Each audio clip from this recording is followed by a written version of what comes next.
I've just seen Five Nights at Freddy's. Here's my super quick and spoiler-free review. This movie, as far as I've seen, has been getting some terrible ratings. I don't think it's as bad as people are making it out to be. I had a fun time with it. I think Josh Hutcherson is being called a really bad choice for the lead in this movie.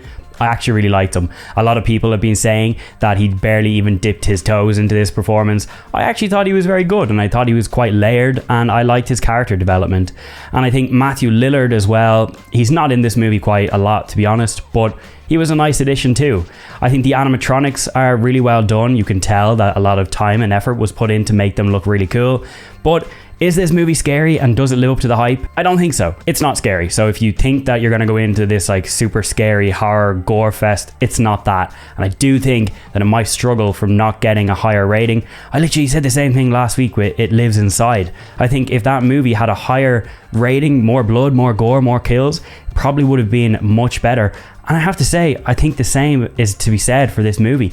I think that 15A rating is really bad for it. I think 16s and possibly even 18s would have been great for this, but it's still a fun time. The runtime is about 1 hour and 50 minutes, and I did actually think that it went by quite fast enough.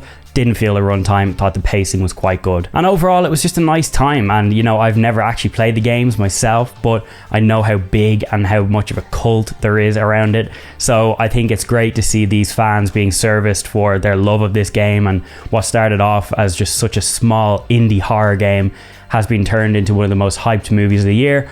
I do think that it's a fun watch. I do think that you should go and see it. And I also do think that this is going to get a sequel, and I think it deserves it as well. 20 million is all that the budget was for this. I cannot wait to sit back and see how many more millions and millions and millions it rakes in. And I think with that profit that it makes, I hope that they can make a sequel. Five Nights at Freddy's, I'm going to give it 3 stars, a 6 out of 10. Definitely give it a watch. If you're in America, I'm pretty sure this is going to be streaming on Peacock, so you don't even need to go to the cinema. You can watch it on that, but anywhere else, you can see it in cinemas right now.